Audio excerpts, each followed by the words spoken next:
In 2018, the Environmental Protection Agency measured that the U.S. generated 292.4 million tons of solid waste. That's just under 5 pounds per person. And that, dear listeners, is a lot of trash. While some of this waste can be recycled and repurposed to live a new life, the current sorting process requires human labor that is extremely dirty, dangerous, and frankly, quite dull. You're listening to Found, TechCrunch's podcast that brings you the stories behind the startups. And today we're talking to Rebecca Hu, the CEO and co-founder of Glacier, an AI robotics company that is building robots to accurately sort recycling. I'm Becca Skutak, and here learning along with me about what really happens to your Amazon packaging is my amazing co-host, Dominic Midori-Davis. And before we get into our conversation with Rebecca, we have our two truths and a lie. And at the end, of course, we'll tell you which one of these statements was a lie. So, is the lie in this conversation that the robots are named after Taylor Swift songs? Is the lie that if you're not sure if something should be recycled, you should just toss it in the recycling? Or that thin plastic bags cannot be recycled in a lot of places? Ooh, that sounds like the making for a great conversation. Dear listeners, you'll have to continue to listen on to find out which one is true and which one was the lie. And this is our conversation with Rebecca.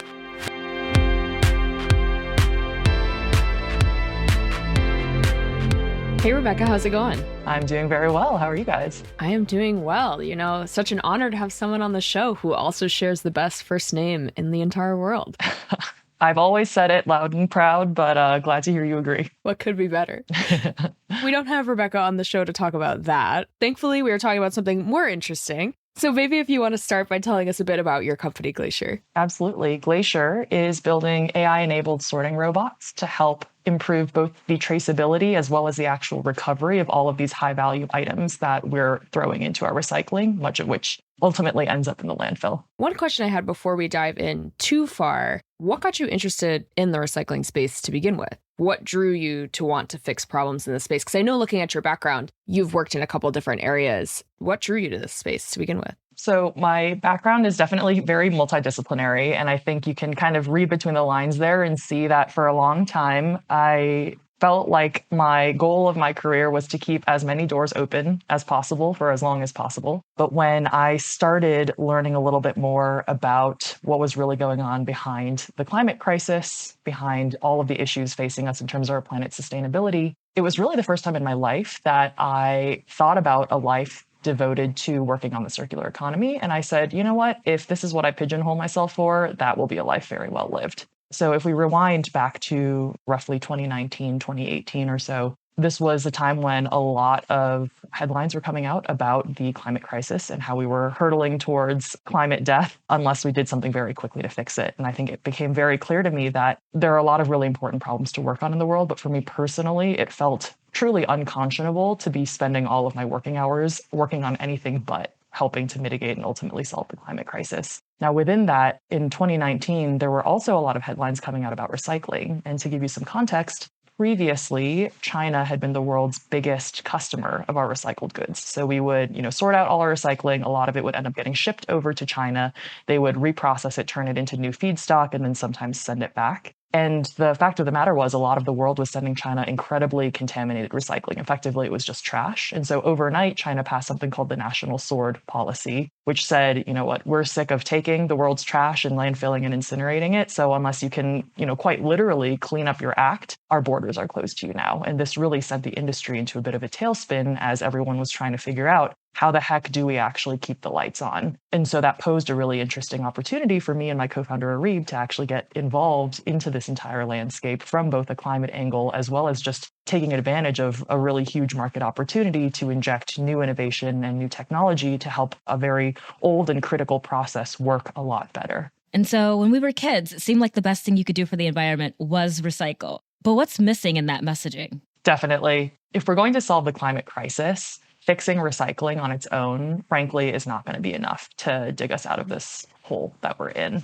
But one of the incredible things about recycling from a sustainability perspective is that it's kind of a ready-made solution in the sense that the infrastructure already exists. And if we can find a way to make that entire system more efficient, we can reap the benefits of our improved recycling infrastructure and at the very least buy ourselves more time from a climate perspective. When we think back to when we were kids, I think a lot has changed since then, or perhaps a lot has been made more apparent over the decades. One thing that really struck me was just how quickly our waste and recycling stream is evolving. And so when you think about the packaging innovations that have occurred over the past several years or even decades, it's been great because we found new ways to use new materials to create more shelf-stable products or, different modes of consumption. But what's also really complicated is on the back end, it creates all of these crazy new challenges that recyclers need to figure out in order to determine how are we actually going to extract value from the material stream. One of the things that Glacier's technology seeks to do is to try and simplify or at least automate some of that challenge of, sorting our materials better on the back end. Because let's face it, as a consumer, it is near impossible to figure out perfectly whether something is actually recyclable or not these days. That is the truth. When you see like those 3 bins and it's like compost, waste, trash, recycling, I'm like, I don't know where this cup goes. I hope it finds the right place. I'm sorry to this cup. Absolutely. Yeah. And, one of the things that was somewhat counterintuitive and frankly a little upsetting to me when I started digging into recycling is this phenomenon of wish cycling, which in other words is exactly what you described, Dom, where, you see a thing and you're like, I don't know if it's recyclable or not, but maybe if I put it in my recycling bin, it'll end up in a better place. And in fact, what a lot of recyclers would tell us is if you're on the fence, maybe it's better to not recycle that thing, because if that thing isn't recyclable, it actually makes their job a whole lot harder. And, as someone who is an ultimate wish cycler up until a couple of years ago, this was definitely not a great thing to find out, but it's one of those things that I think really could help our entire recycling system function a lot better. The last thing I'll mention on this front is that Glacier, in looking at this whole circular economy we've set up, we decided that the most interesting place to start having an impact is at the recycling facility level. Because when you think about it, that's where a lot of this material is getting aggregated. And if you want to have a machine that can identify and sort what's in the recycling stream, that's a really good place to start. But what it's really going to take is a huge amount of collaboration from everyone involved in the circular economy. And so one of the things that Glacier is already starting to work on is to figure out not just how do we help these recycling facilities react to a changing waste stream and extract more value from our recycling, but also to take that all the way back to the beginning and say, can we use the data we're collecting and the insights that we're learning to actually go back to these big brands and manufacturers and producers and educate them on what design principles actually ensure that the end of life for their packaging is significantly better for both their bottom lines as well as the environment. And so we really want to come full circle with that. And something I wanted to ask about, you came to this problem with the recycling industry, decided to focus on the manufacturing side of it or the recycling centers as opposed to, say, a consumer-focused product. Was building robots to fix this issue your first idea, or sort of like how did you come to that approach that this would be a good way to take a first stab at fixing some of these problems? Before I dive in, it might be helpful to just give an overview of how that post-consumer process works so we can kind of situate where the Glacier robot exists in that ecosystem. So when you as a consumer put all of your recyclables into your recycling bin, it gets taken to what's known as a MRF, or a materials recovery facility. I was so tickled for way too long by that acronym, but that is so funny. So this MRF is essentially a factory whose job it is to take this giant mountain of commingled recycling, and certainly a lot of it is also trash. And then their job is actually to sort that into all of its constituent commodities. So in an ideal world, at the end of the sorting process, you have these beautiful mountains of aluminum cans, paper, plastic, cardboard, you name it. And then they can sell that material to manufacturers to be turned back into new feedstock for new products. As you can probably imagine, that sortation process is incredibly challenging for a number of reasons. And what's also shocking to a lot of folks when we talk to them about Glacier is that a significant portion of that sortation process actually still has historically relied on manual labor. So imagine people standing next to conveyor belts for 8 hours a day, and their job is just to try and grab certain items out of that, effectively that recycling or that waste stream. Now, to get back to your question about was the robot the first idea, it was a really big part of our initial conception of Glacier because at the time that we were talking about how we could best help the recycling industry, not only were recyclers really struggling to figure out how to keep up with these increasing expectations around purity rates, but they were also starting to deal with a looming labor shortage. You can imagine that these jobs are incredibly dull, dirty, dangerous. It's kind of the epicenter of that trifecta. And as a result, you were seeing that it was very difficult to actually meet those quality standards without having to find somehow overnight a huge amount of additional labor. And so for us, it felt like that recovery element that our robot provided was actually a critical part of the equation. How do you train robots to do this job? I don't know. Every time I think of a robot, I think of like evil robots that like attack people, which like no, is not like the truth. Like that's just what I see on Twitter, I guess. But like, so how do you train a robot to do this? One of the incredible things about what we're building at Glacier is that a lot of the technology we're using, whether it's the AI, whether it's the robot, a lot of it would not have been this commercially feasible even 10 years ago. And so one of the exciting opportunities with Glacier is to really apply this cutting edge innovation towards a very real world problem. To actually get the robot to pick things out of our recycling stream is an incredibly difficult feat, because when you think about the recycling stream, there's a huge amount of variation in what you need to detect. Even if you're only going after aluminum cans, let's say, they come in all different kinds of colors. They might be crumpled, torn, stuffed into a bag. There's a lot of different variation that you need to train for. The way we do it is we put our AI camera, so our vision system, above, let's say, a conveyor belt at one of these facilities. And then that camera just starts taking images. And you can get, tens of thousands or hundreds of thousands or even millions of these pictures relatively quickly, given how much recycling is coming through the system. And then what you're starting to do is you're looking for the items that actually matter. And so what I might say is, if I were to teach a human toddler, hey, this thing is an aluminum can, they might not be able to recognize that a second different item is also an aluminum can. But if you give them 100, 1,000, a million examples of aluminum cans, they get pretty good at pattern matching. And from a layperson's perspective, that's exactly what we're teaching our AI to do. And then that AI, that vision system, acts as the eyes of the robot, which can then know there's an aluminum can coming, it's in this location, I'm going to pick it up, and then I'm going to sort it into this bin, which I know is for aluminum cans. Oh, wow. Do you also train it? I guess you also train it what not to pick up then, right? Because I'm thinking of the wish cycling thing. Like if it sees, I don't know. The wish cycling robot. The wish, they're just like, no, this cannot be recycled. And do they like throw it away? It's a great question. The short answer is yes. So I'll give you an example. When you talk to recycling facilities, one thing that everyone is pulling their hair out about is plastic film. So think about, like those grocery shopping bags, trash bags, snack bags, that really light filmy material. It's a relatively new type of packaging that's ending up in the recycling stream in this volume. And the issue is that it goes everywhere. So it contaminates everything, right? So one of the things that our robot is now trained to do is to actually sit on, let's say, a line that's supposed to be all paper and cardboard. And it knows specifically to target that plastic film, pull it out, and send it basically to the landfill because it may not have any value. Wait, those things are not recyclable? This brings us to another incredibly confusing part of our recycling infrastructure, which is that depending on where you live, it may or may not be recyclable. And I think the challenging thing for all of us as consumers is to know, what is actually on our curbside accepted list or not. And so there are communities that will accept that type of material, and there are many others where they say, we're unable to find any sort of end market to sell that into, and therefore it's not worth our while to actually separate it. That is so interesting, because I'm curious if that has any impact for you guys of how you are training these robots, if it's like where they're going to be based necessarily. If they're in different recycling centers, they may be looking for different things. Well, this is one of the incredible capabilities of AI, and where a lot of the potential lies, I think, is the immense adaptability of the system. So the way that we think about it is, on the AI side of things, we're essentially creating a taxonomy of stuff, right? Like our vision system needs to know this is a plastic bag, that's a PET water bottle, etc. And then what's neat is that we can also know a lot about where a certain robot or a certain vision system is located. And we can even tell it, hey, we know that in this geography, these are the things that are accepted and these are the things that are not.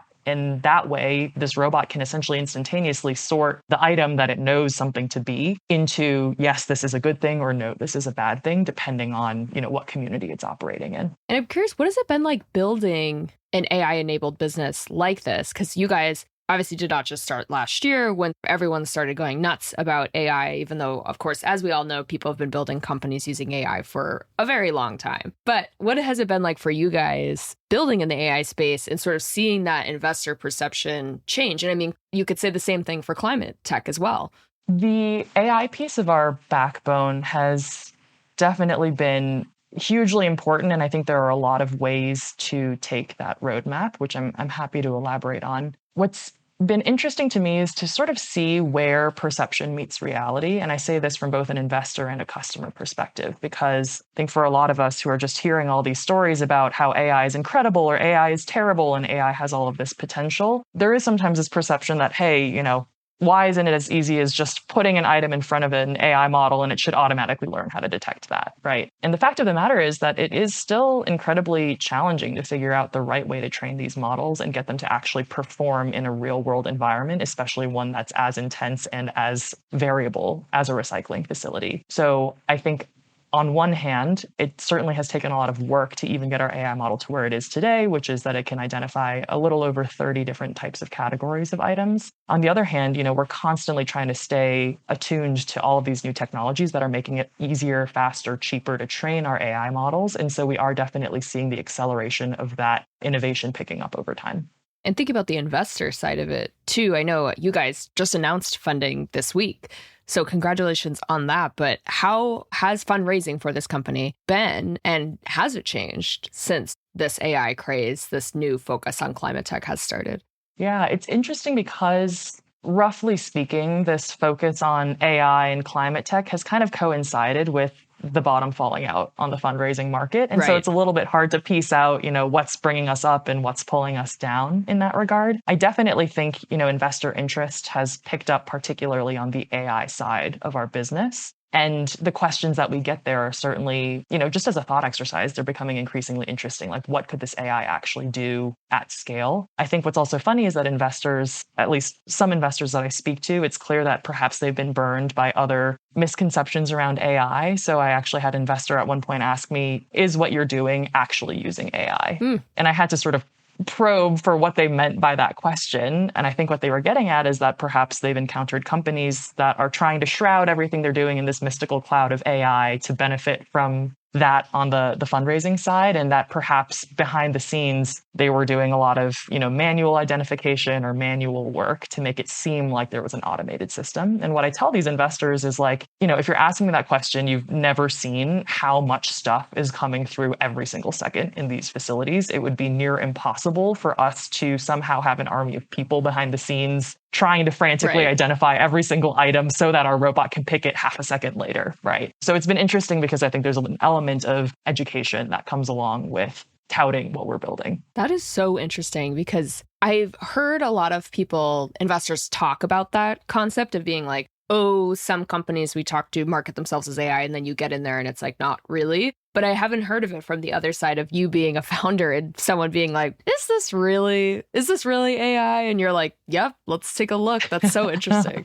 Absolutely. And I do think, we see this with both investors as well as our customers, like these recycling facilities, where I think there were a lot of starry-eyed folks that were really, really excited to jump in and embrace the full potential of AI. And now, perhaps after experiencing some of these less fortunate situations, they're taking a step back and being a little bit more cautious and discerning and thinking about what can AI do for us today or in the near future. And I actually think that's really good for us as an industry, because it doesn't serve anyone to sell a really, really lofty vision with no expectation of being able to hit that anytime in the near future.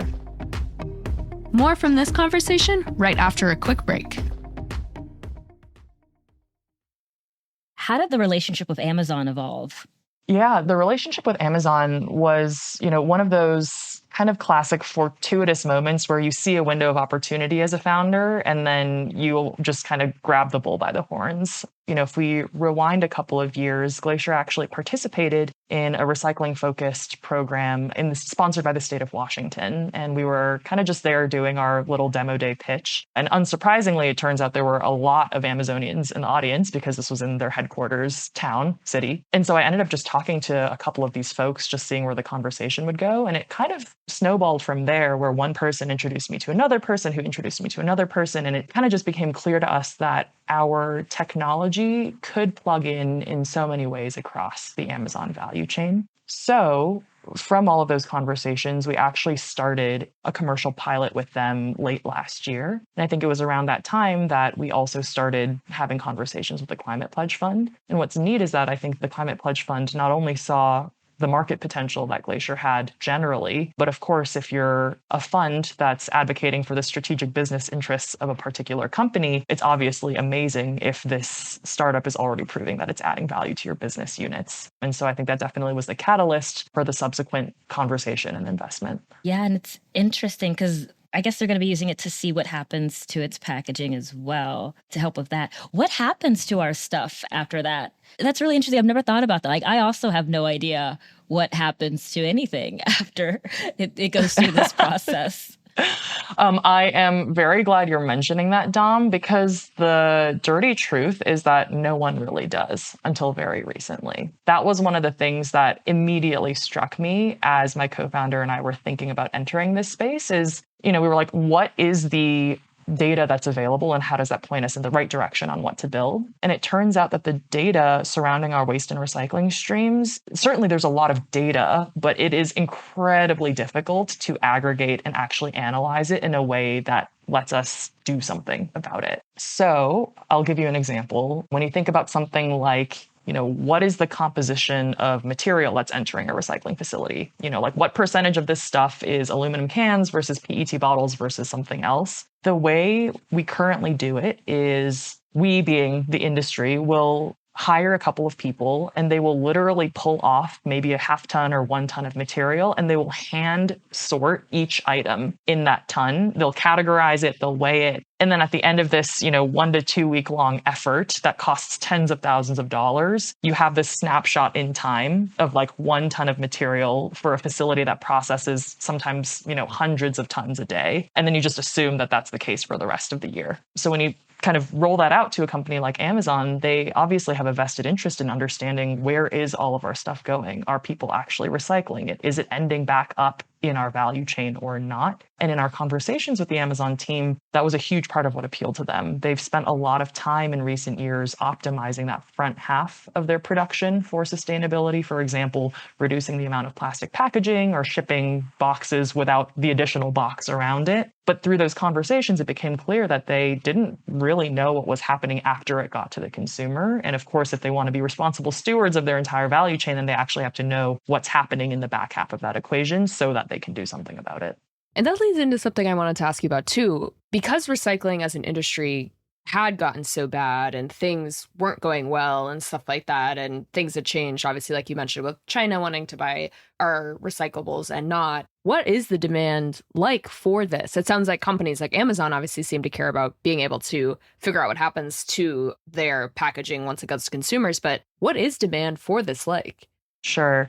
What's been really interesting is over the past year, we've really started to expand our aperture from our core recycling facility use case, where it was always pretty obvious that there was immediate operational benefit from learning from the data and using our robot. But we started to go out to the market and say to major brands, to manufacturers, to municipal and state government agencies, like, if we could put this data on the recycling stream in your hands, what would you do with it?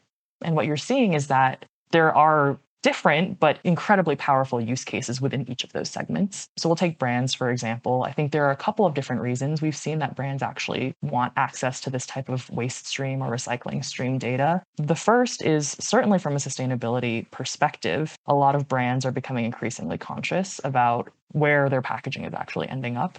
They can't actually do anything about it until they have the information that tells them, this is the recycling rate, or this is the type of packaging that does or doesn't get recycled by consumers. And the reason for that is, I would say, in part because it's the right thing to do. And pretty much every major brand has put out these sustainability commitments that are incredibly lofty, and they now need ways to hit it. But one other really big incentive for them is something called extended producer responsibility laws, or EPR. And so there's a lot of this landmark recycling legislation that's now coming online across a handful of states, soon to be many more, that says, hey, if you're a company that's putting a large volume of packaging onto the market, you actually need to pay into a system proportionally to how recyclable your packaging is. So if your packaging ends up being incredibly difficult to handle and recycle responsibly, we're going to need more money from you in order to actually build that infrastructure. And so for brands, a lot of it becomes, holy cow, there's dollars on the line. And now I really need to think about how to present packaging that actually is disposed of responsibly. Otherwise, I'm going to have to pay into this other system that's going to require a lot of bells and whistles to handle it well. The last thing that I think is interesting for brands is actually not even related to sustainability. But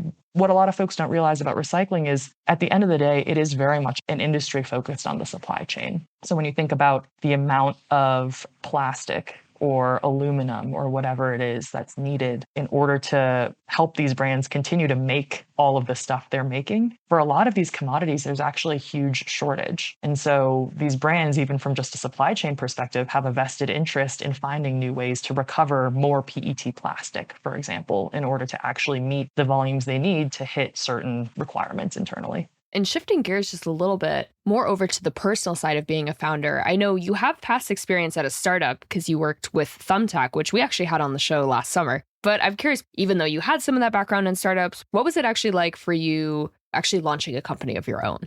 I think contrary to a lot of founders, I actually oftentimes refer to myself as a reluctant founder. I didn't really have that much interest in starting a company, or so I thought. And it really was this confluence of very urgent market need, climate impact, and then the ability to apply this very novel technology in ways no one really had before. That was very, very interesting to me. I was very committed to working somewhere within climate tech, and I was starting to get very interested in what was happening within the recycling and waste ecosystem, in large part because of national sword forcing this paradigm shift. And then it turns out that my co-founder, who was a friend of a friend, had recently left his job at formerly Facebook, now Meta, as a software engineer. And he was kind of coming at it more from the technological angle. Anyways, we were both screaming from the rooftops that we were super interested in trash and recycling. And it turns out for some reason that's kind of a niche interest, apparently. So our mutual friends were like, you know what, just talk to each other. Like, we don't want to hear about it. My co-founder, Arib, had already started tinkering with this idea of applying AI and industrial automation to help solve some of these challenges he saw.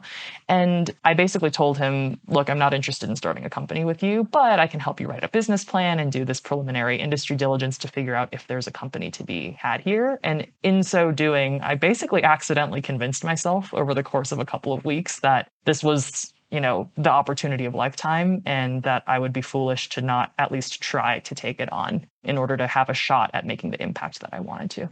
And how big is your team right now? We're a little over 20 people. 20 people. Okay, so something I love asking, how would you describe your leadership style? A couple of words come to mind.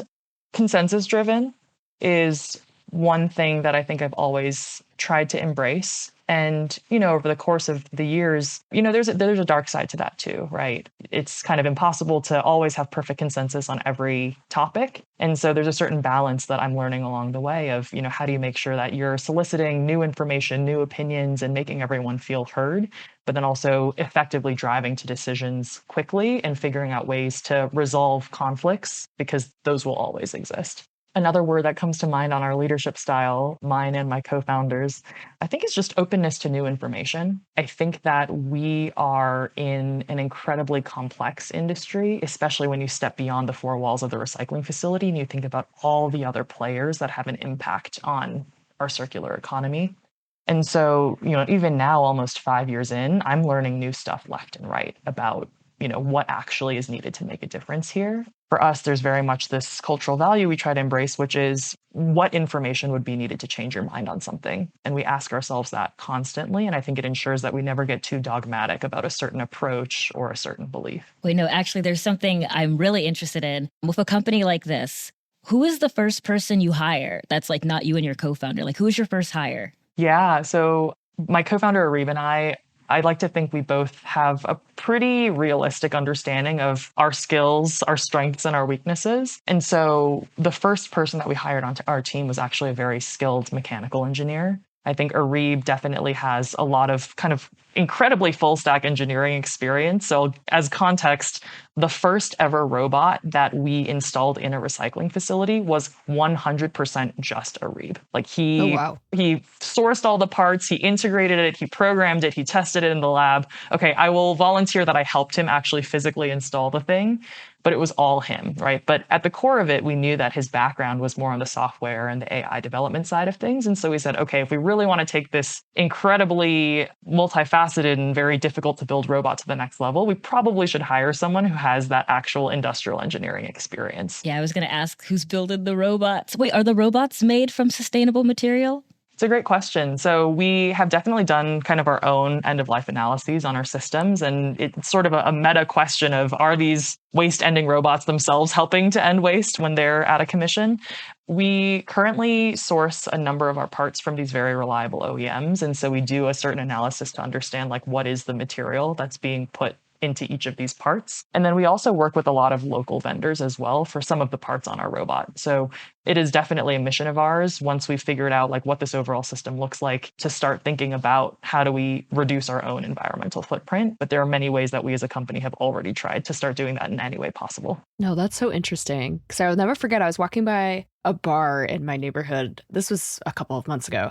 And there were two guys outside chatting about how they don't understand why the country is spending money on wind turbines, because they were like, don't wind turbines just become trash? And I was just like, that's not the way to look at it. And I was like, but that's a point being made. Like, I get why you think that a little bit. It's not right, but I get it. Totally. Yeah. And I think, one perhaps simplistic way to look at it is just over the lifespan of the robot, how much waste is it actually helping to end? And what's the climate impact of that? And then compare that with the similar or analogous waste or climate impact produced by disposing of the robot itself, right? So you certainly want that equation to net out in favor of the robot's impact versus the cost of the robot to the environment. But anything we can do to sort of stack it even more in favor of impact over the robot's own footprint is definitely trending in the direction of where we want to be as a company. And how are you hoping to expand this? Because there's so many things. I'm thinking of like batteries and metals and stuff. Like, do the robots already deal with recycling that? Or is that like a more focused area you would have to expand into?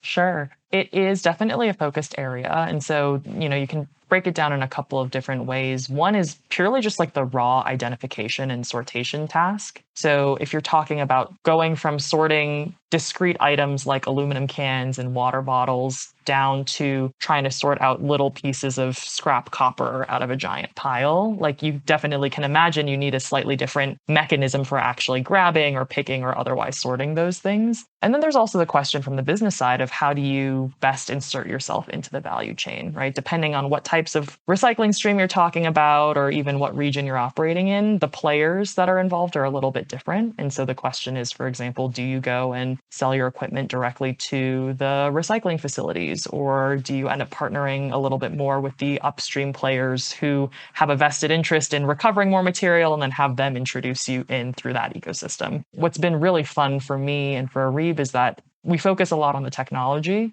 but the actual business model and just thinking from a systems level about how to create the most change, given all of the variables at our disposal, has also been really, really fun and intellectually rewarding. And I think we only have time for one last question, but thinking about all the progress you guys have made thus far and where you guys are headed on the roadmap, how do you look at what's next and what's coming up for Glacier? So in the near term, I think a lot of this recent funding enables us to just take this incredible purpose-built recycling robot that we've spent the past 4 years building and actually just scale it, right? Get a growing fleet across more regions, more recycling facilities, getting it into the hands of operators so that we can really start to make that impact. Further on, there are, I think, so many different ways that we could take this core technology we've built. Certainly on the software side of things, particularly with our AI and these data capabilities, we're seeing that there are so many emerging markets as people start to understand what decisions could even be made with this data. So you can imagine if you gave me 6 months of engineering time, one key decision is, do I get our AI model to identify more different types of categories, like, polypropylene plastic or something more niche?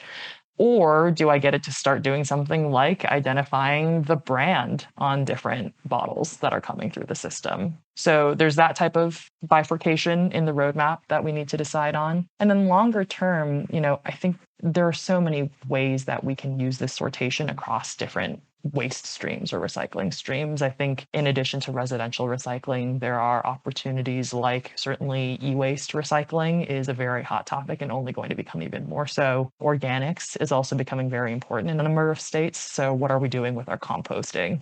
Are we creating actual value out of that? Construction and demolition. I could list many other waste streams there.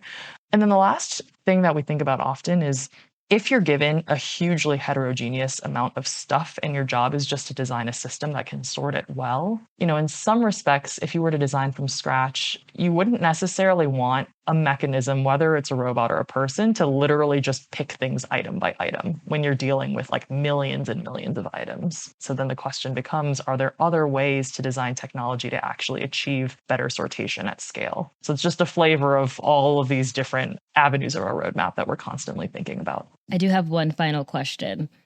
Do you name the robots after you build them? It's been killing me the entire time. I just need to know, do they have names? Many of them do, yes. So we don't have a formal naming process, but early days, there was actually this kind of strange phenomenon where our first couple of robots were coming online, timed weirdly aptly to when people on the team were getting nieces and nephews. And so there was just this weird cultural norm of naming the robot after whoever had just recently, had a new niece. Wait, I love that. Love that. It worked out pretty well. And then more recently, we have our internal naming system, but calling something a number obviously gets really confusing real fast. And so one of our engineers has actually taken to naming some of our most recent equipment after different Taylor Swift songs to really capitalize on that zeitgeist. And, it's pretty funny because sometimes you think about our customers typically being older, male, et cetera. And we were kind of like, how are they going to react to having, a vision system that's named after a Taylor Swift song? They absolutely love it. Like they think it's hilarious. They're brilliant. All in. It's great. Robot blank space. Oh my gosh, we're never getting back together. Oh my gosh, I love it. I love it. Not the Midnights era. Oh my gosh. Yeah. Absolutely. No, that's perfect. I always say when I fly JetBlue, I love that they like name the planes, and I'm like, oh, I'm flying blue suede shoes. Like, sure, okay. But I think that's all we have time for. So thank you so much for coming on, Rebecca. This has been a pleasure. Yeah, absolutely. Thank you so much, both of you. I really appreciate it.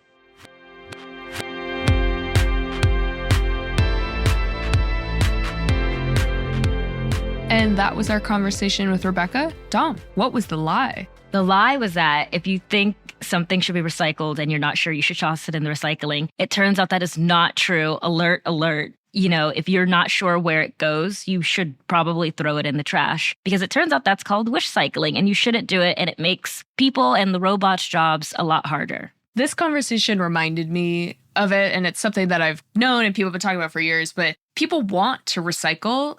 And yet it's so hard. I know. Like, it's so hard to like be a consumer and actually like make those choices. And like wish cycling is a very cute term in my opinion for it. But that's definitely something that I've always been like, it's a frustrating dynamic where it's like people seem legitimately that they want to do this. Even people who are like a little bit weird about some of the other like climate focused initiatives. It seems like everyone's kind of on the same page about recycling. And yet it's like, we like can't get it right. Yeah, I'm definitely a wish cycler. Like the most obvious thing that I think of like is when I'm drinking coffee in the streets and then I want to throw it out and it's like in a paper cup.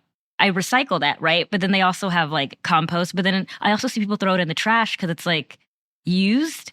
But then I don't know, like, what do I do with this? I recycle everything and then I hope that it goes to a better life. But also when I accidentally throw away recycling, I'm like, I hope the trash person helps take that can out and bring it home, like I guess that's the point of the company is like people don't know what happens to their stuff after they get rid of it. And it turns out that it's a mess behind the scenes and there's a lot more technological innovation needed to clean everything up, which is going to help make a more sustainable planet. Yeah, and this is something I really liked about this company. And well, I don't think consumers should have like no role in helping with the climate crisis by any means. Of course, we should like do what we can. This in particular, because so many people were recycling and are recycling and aren't doing it right and don't even know it, that it's like, I like this approach of being like, these are people who are trying to do the right thing.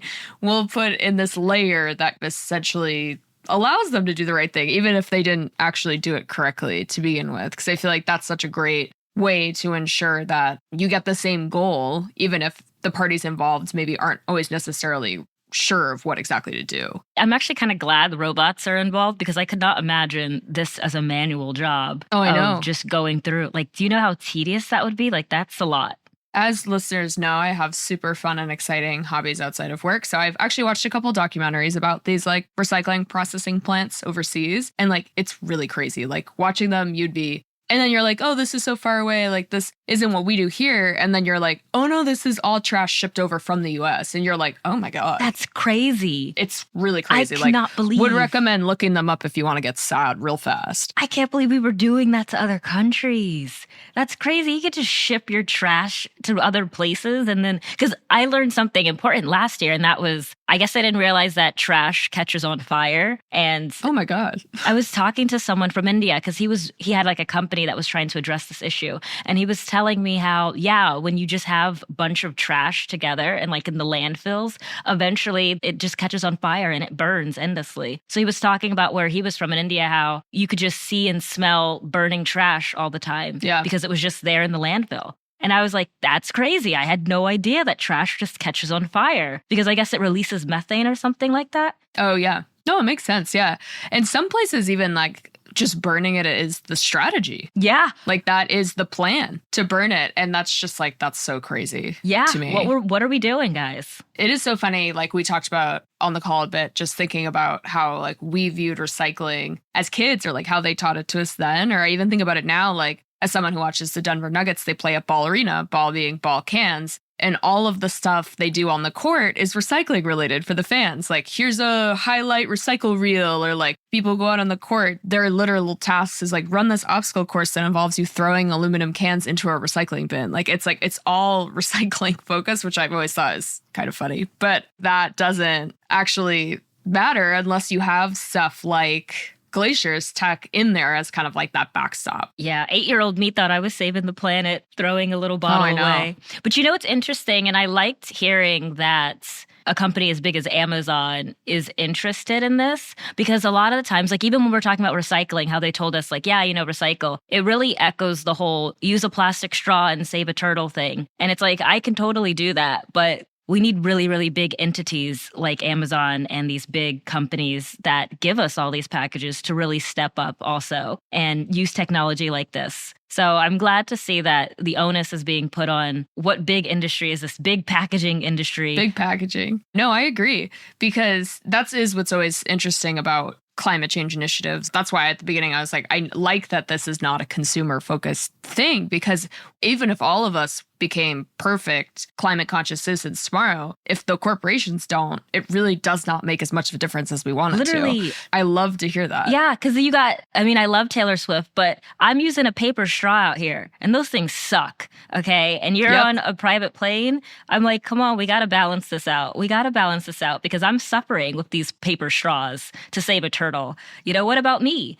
Sorry, I'm just like, let the record show. Big we pollution. all hate these things. Yes, we hate these paper straws. And so it's good that this is kind of talking to the people with the power to do change. Because what am I supposed to do with this package after it's gone in the recycle? I have no idea what I'm supposed to do about that. And it is nice too, because I know like companies like Amazon, like you see their new futuristic like electric delivery vans. I think those things look crazy with their like Rivian headlights. And every time I see one, I'm like, what is that? But it's like, you don't think so much of fixing deliveries and stuff like that is the vehicle, and you hear so much less about the actual packaging. And it's like, well, if you get an electric vehicle to deliver packaging that's just as unsustainable, it's like, again, it's like, yeah, you're solving some of the issue, but like not really as much. But I was heartened to hear that brands care about this. I'm sure they'll be forced to care more than they do now at some point, but it's nice that there's so many companies who seem like they kind of want to get ahead of that and fix it and have the data so they can like make it better on their own. And just this was like a little something, but I thought it was really interesting to note that I guess we're talking about small plastic bags, but just knowing that you can't recycle those in all areas, it reminded me, because recently I got new furniture, so I had to get rid of my old furniture. And for the first time I tried to get rid of like a mirror and a TV stand, and people were like, you can't just throw that away. And I was like, well, I don't know how to get rid of this stuff. Like, what do I do? Right. And then that's when I started looking up and I was like, wait a minute, there are laws around when I can dispose of this and how to do it and how to break it up. And I was like, that's crazy. I didn't know. Right. And so it was really interesting to see that there are some things or some materials that you can't recycle in some places. Yeah, I had no idea that it was a difference, even like across the US, like some states allow you to recycle some stuff and some don't. That very much is going to make anyone who's skeptical be like, so what is this all about anyway?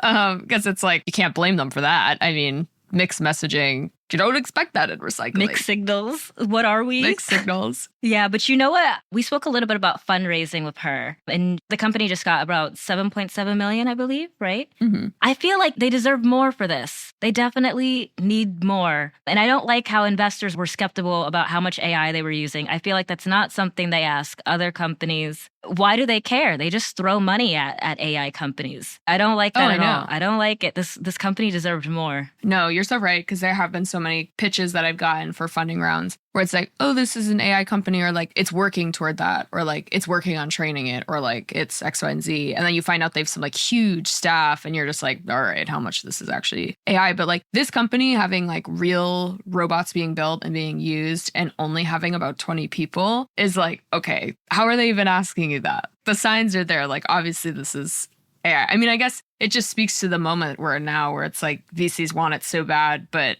even in the years in half since it became super big investing in AI, some of them have realized they probably like already got burned. Yeah, I'm like, there's clearly robots behind the scenes working here. Like, what? And they have names too. Like, respect them.